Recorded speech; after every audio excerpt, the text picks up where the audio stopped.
Hi, everybody. This is the Baseball Head, the amazing, spectacular, terrific, the great one, the People's Champion. Your host, the Hut, and welcome back to the Baseball Head, too. And hope you like this video and subscribe.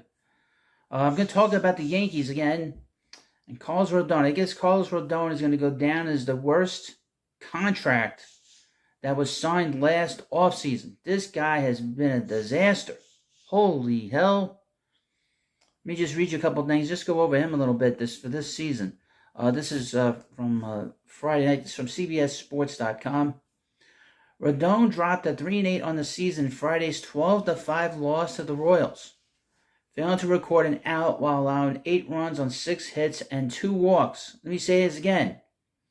Failing to record an out while allowing 8 runs on 6 hits and 2 walks. Wow.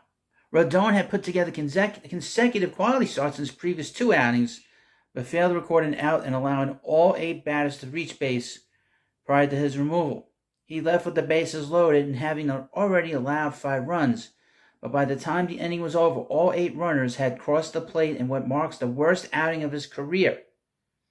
It was a rough first season in New York for Rodon, who saw his ERA rise more than a point from this game, from 5.74 to 6.85 this outing. Terrible. He stinks. And I'm not even a Yankee fan. So prior to this, the numbers just prior to this game, we can add I guess we can add the numbers to it, right? So in 64, and let me just go through this. These numbers are so bad. I got to do a double take. All right. Because I think this is so bad, Baseball Reference didn't add it. So, in 64 and a third innings, Rodon gave up 51 runs, 49 earned runs. He's given up 14 home runs in 64 and a third innings, and 64 strikeouts. Well, at least he got the 64 strikeouts.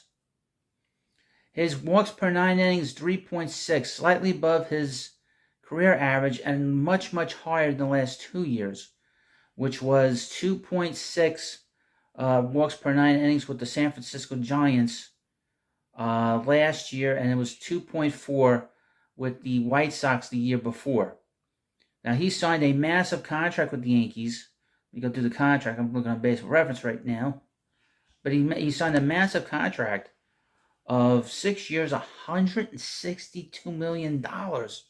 That's crazy. Between $23 and $28 million over 1 year average-wise. Terrible. What? And how old is he? How old is this guy? Let's take a look. And he's 30 years old. Well, money well spent. That's for sure. My goodness. So he's now 3-8 to finish up the year with a 6.85 ERA in 14 starts, 64 and a third innings, 51 runs scored against him, 28 walks, 64 strikeouts. Didn't get an out in his final start. Terrible. Just terrible. What a great pickup by Brian Cashman. But Brian's coming back. If you're a Yankee fan, don't worry. Brian is going to come back and do some more great moves like this. Now, something happened during this game, which must be addressed, and that is Rodon has had sort of a terrible, and I mean a really bad behavior while he has been performing on the mound. Specifically, usually on the road. He's not been able to handle the road well at all. And his first start in Oakland, he got booed by the few fans that were there in Oakland to watch his performance. They were Yankee fans. They heckled him as he walked off the field. Blowing kisses. Blowing kisses to the fans. So that's nice. What great respect for people that have to endure going and having to deal with the possums and the cats in that place. But here's from Odyssey.com. Again, this bad behavior Rodon continued on his last start. Carlos Rodon shuns pitching coach on mound during historically bad final start. Well, that's not very professional. Rodon could not have drawn up a much worse way to end his frustrating debut season with the Yankees. Well, you think so? As Rodon was getting dismantled by the lowly Royals. Now, I mentioned this was against the Royals. One of the worst teams in baseball, and they're going to be bad again next year. I can guarantee you that. Surrendering 8 runs without recording a single out. Pitching coach Matt Blake came out for the mound visit to try and settle down the struggling lefty. But Rodon turned his back toward Blake and waved his arm toward the dugout, gesturing for the coach to leave. Ooh, that's not good.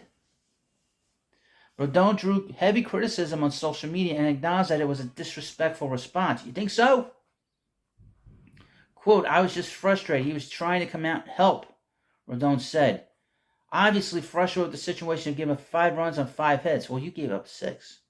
I think I walked a guy and couldn't get out of the first inning. Yeah, it wasn't good. Or 8 runs he gave up. Yeah, it wasn't good. Yeah, I'm sure it was disrespectful. It wasn't great. Definitely not the best move. Like I said, I was frustrated with myself and my performance.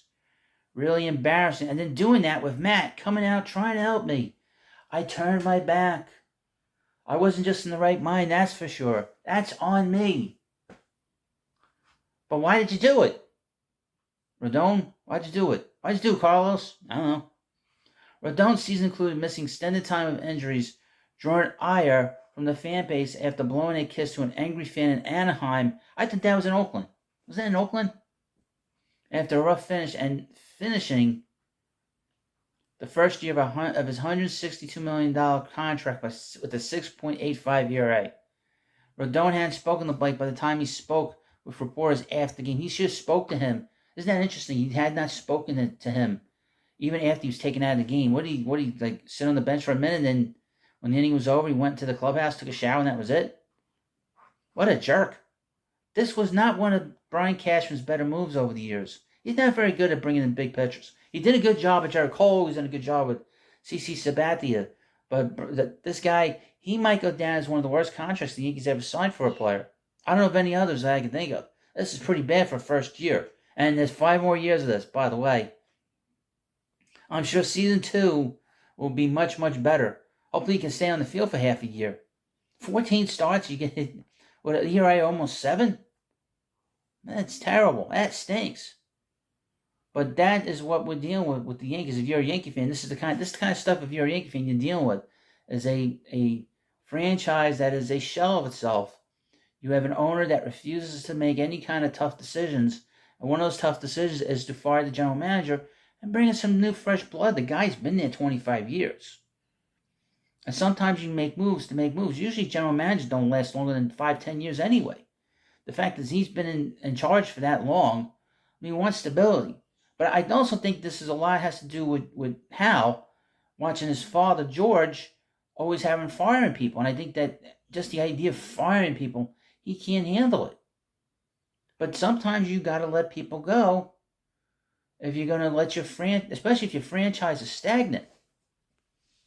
Now, there is word that the Steinbrenners are not so invested now in winning like George was. George was so invested in winning. If you're a Yankee fan, you know that. As a Mets fan, I know that. Everybody in baseball knew that. But this Yankee team is not invested in winning a World Series. They'll spend a lot of money. They'll do it for the brand. But it's not so much about winning as so much as it's about to keep the brand at a certain level. This owner's not willing to go the extra mile to win. Sometimes winning, you have to fire people. I mean, he should have gotten rid of Aaron Boone a couple of years ago. He gave him a new contract, and the fans were not happy that they brought Boone back. Now the question mark is, will Boone be back? Well, the word is that he's not going anywhere either. So, who knows? Until the owner gets some kind of some kind of message from his father about firing people, he's not going to do it. And this is about this move. Signing Rodon to this contract and seeing how he has acted. You don't like looking to the player's background and make sure that he can handle being here and has the right temperament for it? I don't know. Well, you let me know what you think about this video. Of course, please subscribe to the Baseball 2. Thank you, and I'll see you later.